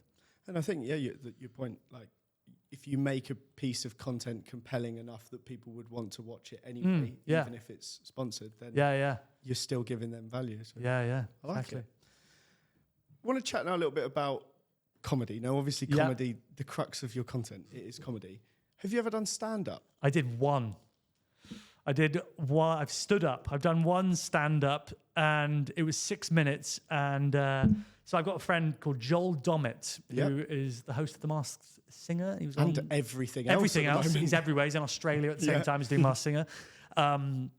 He was like, bro, I'm doing a work in progress night, and I'd love you to support. And I was like, you can't turn down one of the nation's biggest presenters and comedians in your first gig. So I was like, you know What's what? his name? Joel Dommett. You'd recognise him. You'll definitely, He's literally presenting, I think, everything. Yeah, ITV he presents like the National Television Awards to all the celebs, and they all love him. He's a legend. Shows I don't watch any TV. This. Wow. Did you not recognise him? No, I'm sure my wife would, but yeah, he's fit. My wife loves fit. you. He was on I'm a Celeb, and he's got abs, so she probably does. Yeah, she. But he asked me to do stand up with him, and he was very kind and managed the room very well, and told everyone. There was like 3 of us. It was all of our first times doing stand up, and to be honest, it stressed me out more than it did reward me in any way. Really? Which was tough because it was like a week of prep, and then I just was ill immediately afterwards for like a week. Just the adrenaline dump of like, because I think like top 5 scariest things to do as a human, stand up in front of a bunch of strangers is probably up there. It's terrifying. I commend anyone like Ali, just 3 times a day, just like, I'm doing another gig. I'm like, fair play to you. Like, there's like no inhibitions and you just go up and flop and do successful shows on the regular. That's crazy to me, but he's only as good as he is because he does it so often. And he's fantastic. If you ever get a chance to go see him, genuinely go see him. Yeah, we want to go see him. You got to go see him? Yeah. He's great. But I did one stand-up and, God, awful. I've got a private video on my YouTube that's 7 minutes long of my whole thing, and my mum hasn't even seen it. I'm too embarrassed to send it. Why was it so bad? It was in November. I wrote most of my jokes about Famously November. The least funny month. Yeah, everyone's a bit like Christmas coming. Everyone's a bit scared. It's getting cold. Everyone's like, ugh. And they've come to see Joel Dommett, and then this bloke turns up and goes like, I've got a mustache. Put on a mask. Like, yeah. Awful. So I wrote a lot of jokes about my mustache and Movember, and there were like 3 blokes in the room, and the first thing I said was like, anyone do Movember? And no one put their hands up. No. And I was like, oh God. So I immediately started panicking, thinking, oh God, I need to completely like improvise and change, and just start improvising with the audience. And I was like too scared to. So I just trudged through jokes that the room didn't want. So it was bad. And you could only hear my girlfriend laughing in the crowd, which was painful. Do it again? I think I should just to try new material, and the pressure is off now. I know what it's like to not do a good job. because I always want to do a really good job. I get nervous. Like even this, I'm like turning out, be like, well, come on, I'm on my bike, line bike, cycling over, be like, try and sound clever, Sam. Try and sound clever. Well, funny you say that actually, because I got told in the pod by Curtis. What did Curtis say to me? He's like, Sam is followed by a lot of good talent, including that Millie Goldsmith you shared last week, James. I have to get him, focused on the pod and make sure he A knows lot of who's talent coming look up to him as a top creator because of high production value. So he's an important one to nail for future guests. What a legend. Thank you, man. That means a lot. So I was nervous coming on this. Well, I got you a shouldn't pep have been talk. because you I did was, fantastic. honestly, I was nervous. Well, to make you feel really nervous, I found an old post of yours Oh, God. in which you call yourself a full-time doggy paddler and part-time stroker of breast. God. This was I know after the your photo. first open water My arse sticking out. workout. I'm like a hat hiding my hairline. Yeah. So open water workout. Or, yeah. Do you want to explain that one for us? Do you know, this was the time when I started dabbling in comedy. I thought this was really funny. And I remember getting like 400 likes or something and being like, I've gone viral, boys. Need to go full time. But I hadn't started doing reels yet and I was still trying to be funny in the captions. Sure. And that was the only place I was trying to make people laugh. And now that wouldn't fly. I wouldn't be allowed to make breast jokes in my content anymore. But I thought it was a strong caption. Good photos. I've given it a like. Oh, thank you. Thank you. It was good. But fitness is obviously a big part of your life. Yeah. I won't talk about what's part-time in your life, apparently, according to that message. But why did you get into fitness? Why did you make fitness such a big part of your life? So it was at the time I was a waiter. I was just smoking lots. And I was like 22, 21. One of Rufus Rice's top 5 things. Chain smoking. Really? He loves it. Does he still smoke now? Don't know, but I remember that in his video. Honestly, I remember like being outside Finsbury Park Station, rolling drum tobacco into a Rizzler with no filter and smoking it, being like, what the fuck am I doing? And like handing it out to homeless people because like Finsbury Park isn't like quite a dodgy area where I used to live. I was just stood there, like just handing drum tobacco out to people, being like, what am I doing? Why am I here? Why don't I just get on the tube? You get the soup kitchen. Yeah, You just hand literally, out soup. just drum tobacco. And then I packed that in and I was like, I need to figure something out in my life that makes me, because I was getting so many rejections in the acting world that I was like, there is nothing in my life right now where I get any sort of like, there's no positive reinforcement. There's no one in my life is going like, yes, good job or well done. Like in the waiting industry, Hawksmoor is like a lovely place to work, but it's an intense place to work. You need to know each item, the ingredients, the allergens. You get tested on the spot. So my whole life felt like it was like a test and I was failing at all hurdles. And then I was getting on the tube going to Hawksmoor and I looked in this doorway and I saw this bloke doing ring muscle ups. And that's like, in my mind, that's only like Olympic level gymnasts do ring muscle ups. You know, when they do like whatever that's called. I saw him doing that and I was like, that is mental because he looks like an average bloke. And I walked in and then I saw CrossFit North London on the wall. And I was like, is this like a pure gym? Like what kind of space is this? And then I applied for a trial and just fell in love. And other than my colleagues, I didn't have many friends that lived in London. And then I started doing CrossFit and it was the only time in the day that someone was like, good job. Like if I went really hard in the workout, made my hands bleed and like on the floor melting, someone would pick me up and be like, well done, mate, you smashed today. And I remember being like, oh, like getting tingles, being like, oh God, I'm doing good. And then going to an audition, they're like, you're shit. And I'm like, well, I can clean 50 kilos. So that was the only moment in my day that was like, in CrossFit, people were scared because it's a cult. Felt like a cult at some point. I was about to ask that. that. Yeah, honestly, I've does feel like a cult in some gyms. I've definitely got a question But about if you that. find the right gym and the right coaches when they're really inclusive, you can Right like Church of Scientology. Yeah, honestly, God, there was a Scientology run club the other day that ran past me. Terrifying. But if you find the right gym with the right coaches that are genuinely inclusive and they're genuinely like, you're training beside a 60-year-old that's going just as hard at you a different way, I fucking love it. So that's where it stemmed from. I love it, man. I It fucking sounds love like it. you're trying Yeah. to sign us up to your cult. Honestly, yeah, genuinely. Join us. Are you doing Hyrox? Oh, I've just been DM'd by Hyrox this morning saying, do you want to spot a London? I'm going to do it with my girlfriend. Have you done it? That's even more of a cult. Yeah, I know. I've written a video about it. we have a bullet point here that just says, Hyrox a cult? Question mark. Yes, yeah. I don't know if it's, it does feel like that way. There's like apparel with Hyrox all over it. Yeah. I've actually just bought £160 worth of Hyrox apparel, including shoes, You're in the for cult. a sketch. Only for a sketch, but I will wear it in London. You should definitely do a Hyrox together for the pod and just get like one of the top. There's a girl called Lucy Davies, or Lucy Davis, sorry. Unbelievable athlete, huge following, lovely woman. Get her on the pod. Do a Hyrox before and then speak to her afterwards. She's a weapon. She holds like world records in Hyrox. Yeah. Lucy Davis. Wow. Honestly, Muscular. monster athlete. And she's so lovely. Get her on. Do you know her? Yeah, she's with the same agency. Oh, let's get her on. Get her on. Get her on. She's Excellent. a legend and she's one of the best in the world. So you could do a Hyrox and then chat to her afterwards. You say this, you could do a Hyrox with just... You guys could do a Hyrox. Are we joining the cult, James? Me and Gary Barlow. Start taking creatine now and then do London in May. Okay. So I love this, though, because the more episodes of the pod we're doing, the more things we're being told we need to do. So I'm going to become a DJ with Harrison Drinks on me. Yeah. If Arsenal win the Champions League, James is getting a tattoo, which Nice. I think he's forgotten. No, that's behind the screens logo coming out my bumhole, wasn't it? There's the Arsenal close. The Arsenal cannon will be Start firing in the bumhole and come out.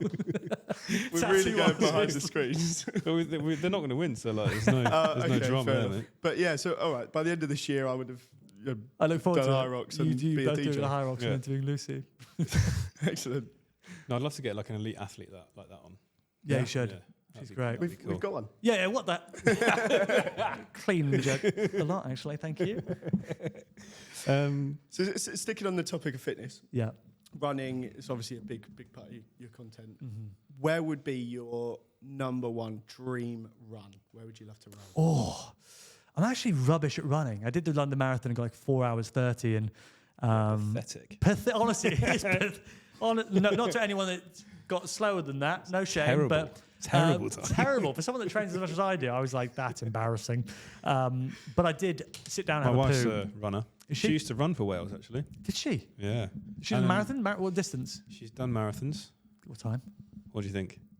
Well, she's run for For us, Wales. She did 3 hours 27. Nice. And then another one of my mates, his missus is like next level. She did 250. Yeah. Lucy Davis just did 258 or something, and she's not a runner. She's like a Hyrox It athlete. takes me that long to get out of bed. Honestly, and I can't commend the people that do it full time enough because the training is so boring. No one talks about it. Everyone's like, "Oh, it's the best day of your life. Get ready for it." But it's 4 months of boring training. Running is the worst form of training. It's Doing just 3 terrible. hours listening to Gary V. I thought you said Gary Barlow. Adam Hormozy and This is me this by pod, you myself. get Just both. even like Yeah, going this- for like a 5K, I'm like, oh, by the end of this. It's long, just especially when your watch is beeping yeah. every kilometre. Like, It's like, I don't want to do this 1K. anymore. Boring. I'm But doing I my did first one. park run this weekend. So Oh, yeah? You doing what? Your Well, first- I'm doing my first park run this Oh, weekend. nice. So Good. yeah. What time are you aiming Yeah, for? what- Just yeah, like what's your finish 5K? or? I'm doing it with the missus, so we'll just see. I'll Nice. just Which get one is around. it? Well, just He's one- gonna come just down right and- by- Yeah, I'm gonna come right pace by you. my house, so I won't be Well, a revealing full that to Hyrox. her. Come on, Just yeah, running it past is. me. With a whistle. Is your missus good runner? No, she ran a bit during COVID and that, but she just wants to do it, so I'm doing as I'm told, really. Nice. But You know, we'll see. you're saying, no, we're just going to do it. You're definitely going to try and beat her by loads. Yeah, Oh, you've there got to won't- be- there's- you've there got to won't be a race her. try. Like I will not go if I'm not there. What are you going win. to do if she beats you by like 5 minutes? I'd- You're going to be in a huff for the rest of the day, or? Yeah, absolutely. Yeah. Because the thing with park runs is there is the queue to get your chip timer. So Okay. your missus will be ahead of you in the queue for a Interesting. long time, mugging Right. you off if you let her win. Yeah, that's not going to happen. Have you been No. training? No, it's- Training for a park Park run. run. You reckon you're just going to turn off and be able to blast it out? Yeah. Wait, Please put a GoPro on. whatever I do, I'll be able to blast it out faster. She's not a very What if she's been secretly training for months? well. Leading Yeah, up to well, this we were point. supposed She to got do the Strava? first one a few. Well, I don't think she does. I do, but that was from many years ago. What are But you going to go, like 25 minutes? honestly, I haven't run in so long that I. You genuinely reckon you're going to turn and just like blast out like decent No, but time? no, probably, but just better than hers. It's What what is to your, do. do you know what your PB is? No, No. no. Like, guys, let's make it crystal clear here. I'm not going. You and Lucy Davies, 1v1, Hyrox, London.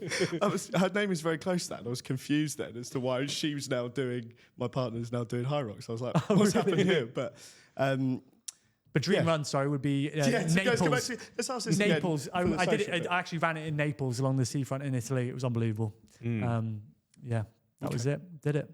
Excellent. Anywhere else that kind of bucket list you want to tick off? Whole length of Africa. Cape Town looks amazing. Yeah, Cape Town. Yeah, the whole length of Africa. Hardest geezer, Jesus. God, he's doing New Zealand next, isn't he? Have you seen that? Yeah, he's doing New Zealand. That's another thing that's gonna hopefully die down. They'll run out of countries eventually. Like, surely his like knees are going to be destroyed. Oh, I know. But how old is he? He's only like in his 20s, isn't he? I don't Yeah, know. well, he Maybe looks late 20s. weathered, bless him. Surely, like next Oh, he is. 10 years, his knees are going to be Desert storm done. for like 200 days. 27. Yeah. No. That doesn't Who's make that? him, apparently. That doesn't particularly... Is that him? Who is that? Back in the 90s? I've Yeah, that is him. There just you go. can't... Let's just say he's 27. Yeah. That is the wrong There you photo, go. but there he is. Yeah, 27, yeah. Everyone's suddenly running across countries.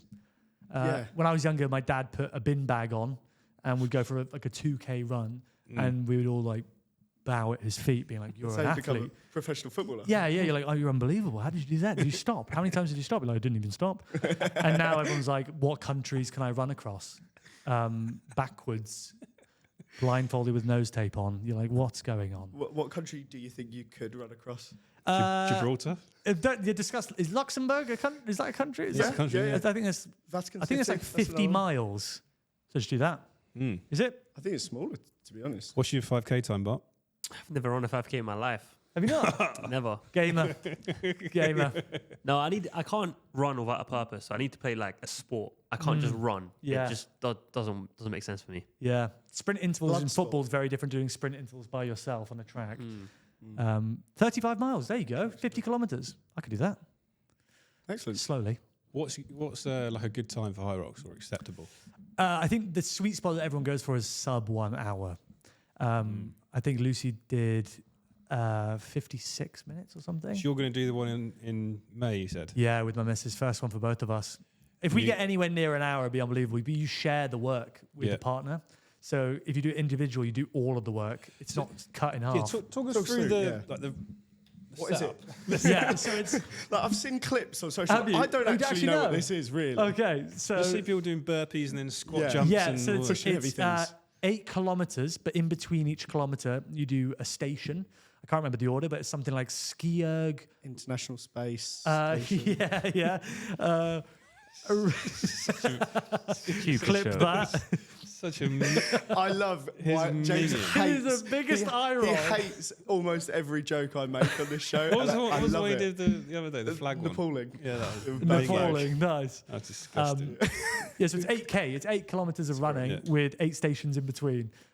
Different movements. One's like sled pull, one's sled push, one's kettlebell farmer's Yeah. carry. So, And it's just one big room, Last one's constant. that you got like throw the ball up. Wall into- balls, Oh. yeah. There's 100 and there's a counter on top of it. So you're So watching a if number you go up. miss, they don't count that. Yeah. Oh, that's a, And if your butt doesn't go past your hip crease, so your bum needs to go beneath your knee. I'd be destroyed with that. Yeah, it's tough. Bad knee, haven't you? Yeah. Have you got bad knees? Yeah, patella tendon ruptured on my right knee, so I That's can't sport really. related. Yeah, football. Spinning the balls Yeah. doing around the world. Oh, were you? Too many around the world. Crossfit challenge. Football related. could have played for West Yeah, but you Ham. need to do it. I think just go in blind. Don't go in thinking you're going to get an hour because that's going to be hard. I think we'll probably get like 120. I'd have to definitely train for that. I couldn't be going. I don't Yeah, really care. a park run, Oh, fair enough. honestly, I don't High really rock. care about the time. If I was doing that, I'd be like, I'm gonna fucking get out of that. Some people genuinely take like 2 hours, and that's like half marathon time to some Yeah. people. So you're like, if you don't take fuel, you're doing 2 hours of constant exercise, and you see the palest people just running in circles. So yeah, maybe do a simulation in a gym before you do it. But Yeah, You up for it? I don't think I've got a choice, but yeah, once you get Lucy on, maybe this is the secret, isn't it? Yeah, to, yeah. like, To grow in our podcast, we do stuff people I tell us meant to to do. like personal All right. growth. Like, personal development. Yeah, joining I just the need cult. to be told I have to, You to do join a cult. You're doing a Hyrox next weekend. Yeah, you are. I'll reply to Hyrox after this and be like, I've got 2 boys that are keen actually. Fantastic. Go on. Next question. What is the secret to the perfect moustache? There's actually none. We've seen my dad genetically. We're quite gifted. My brother's got one as well. Look like a copy and paste from your dad. I know to it's your weird, face. isn't it? Yeah. Yeah, I grew it for a show, that I was in, a Shakespearean piece. And everyone in the audience afterwards thought it was fake and gave it a little tug. And I was like, that's real. And then from that point forward, I started to lose my hairline. I was like, well, I've got to keep hair where I have it. Keep it somewhere. Yeah, keep it somewhere. I'll just lie until my fringe has fallen from here to here. But yeah, I don't actually do much to it at all. When I shampoo, I just put some in and have a little mustache comb that I get out of my face. If it goes in my mouth, that's when I know to cut it. There's no real secret. Some people do the whole like curl. I can do it, but too much effort. I have mates that have like the long ones where they have to blow dry them and then gel them up. Too much. That's sensational, too much. though. Yeah. I think when you blow drying your facial hair, something. When you look like a it's gone walrus too far. getting out the shower because it's like that, or a monk. Yeah. Not interested. I've got a question. I'm really interested. About This could Go go on. anywhere. Yeah. So, Speaking of pubes, there's about this. Manscaped. Our sponsor of today's episode. You've been cast in a movie. Oh. Okay. You're stranded on an island. oh wow, okay, A plane has just crashed. There's a lot going on. yeah, bloody hell. There's one woman with you. She's got a 5 kg dumbbell. and Hyrox. there's there's a man. Yeah. He's got nothing else on but running shoes. Who would those actors and actresses be?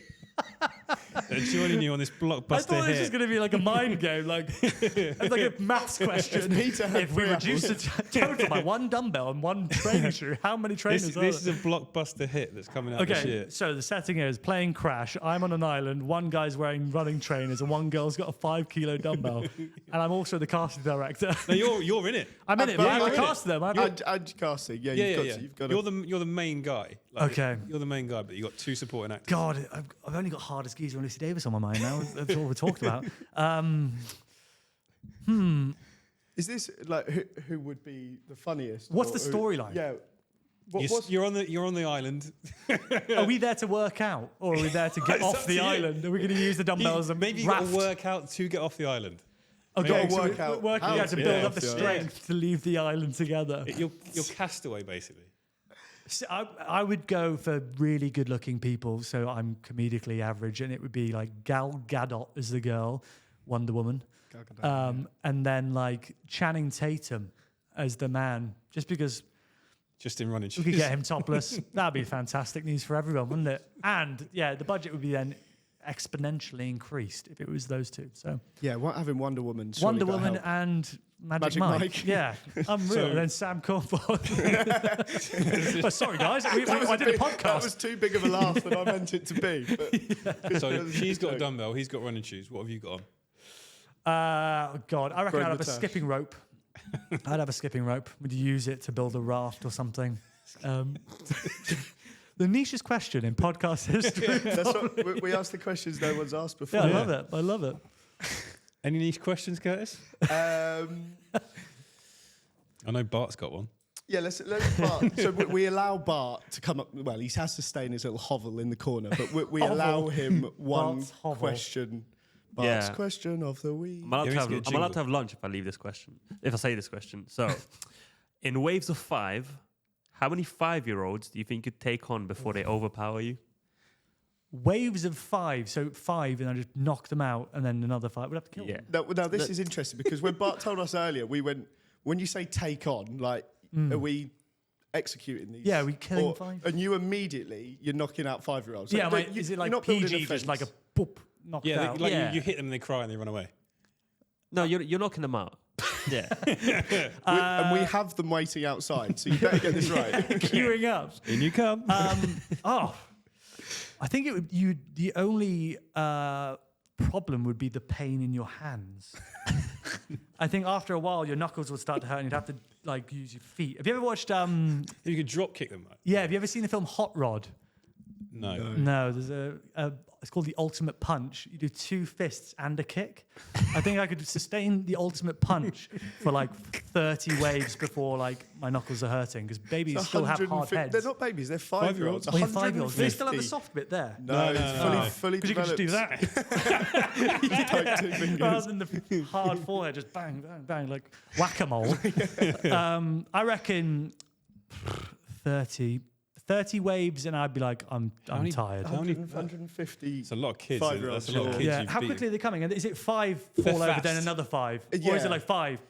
You're getting like a boxing ring break in between each wave. Oh, no, nice. no, no. So- Oh, so- you could take it. Oh. No, I think no break. Oh, No I can breaks. unlimited. When the 5th one drops, ding, the next waves start coming in. Like Okay, zombies, so I like don't get to zombies, Call of sit Duty. down and have a chat Oh, with my no. coach. Rub Vaseline on my Put shoes. the gum shield in. Well, you're not them out. Next one's coming. No half-time oranges. Lot on then. your yeah, feet, like on your yeah, feet. a little banana. That's a lot of 5-year-olds. 150. 150. I reckon 150 I could get It's a primary school. quite quickly. Worth of 5-year-olds. That's a lot of, yeah. So you Yeah. knock out an entire primary school worth of kids Yeah, I reckon so. before Yeah. before they the knock clip. you Yeah, before they yeah. knock you out. Or? So if any brand wants to sponsor Sam Yeah, I knocking think- out 155 year Yeah, I don't think it would be them knocking me out. I think I would veto. I'd be like, I'm tired. There's a lot of, and as well, logistically, how many, they would stack up, wouldn't they? It would be I a mean, a mess. boxing ring. It would be a mess. Yeah, it would be a mess. Maybe it's like Royal Rumble. They just like over the top. yeah, you like Ladder sweep them match. off, and then it starts again, just sweep. Who do you feel like we should get on the podcast next? Based on, like, let's say who you know or you feel like you'd think would be good on here. So we can tag them. One person I think is making waves in this, using social media as a springboard to get on television and do huge gigs, both presenting and in content, is Munya Chihuahua. He is like, during COVID, like, raised the bar, I think, for all creators on social media to be like, if you don't do it this good, it's not good enough. Yep. And he last night hosted the F1 Live to millions of people, and he was doing satirical content in front of a green screen 3 years ago. Yeah. So I'd love to know more about his story, Yeah. because I don't think he does podcasts very often. I know he's on Disgrace Campbell recently, but I think Camera's gone. One of the Yeah, cameras the gone. camera's gone. We've gone on for so long in this podcast. that Who's the- gone? Who's Curtis? Curtis is gone. Anyway, right. Thanks for watching. Thanks for coming on the show, Sam. Yeah, Sam, been a That's up. pleasure. Is there anything you'd like to plug no. or shout out? Just my own channels, to be honest. Love the support. Thank you so much for anyone that follows me, and thank you so much, guys, for Yep. inviting me down. It means a lot. Yeah. It's been Yeah. a barrel of laughs. I genuinely Oh, loved it. cool. Thanks for Thank you coming so on. much. Genuinely, I very rarely go on Nobody podcasts. can see you, so No, it's- no. you shut up. And my mic's falling down. It's all gone. Yeah, It's your all gone to flaccid pot. mic. Thanks a lot for coming on, Sam. Yeah, Appreciate legends. Thank you very much, Cheers. guys. See you next week.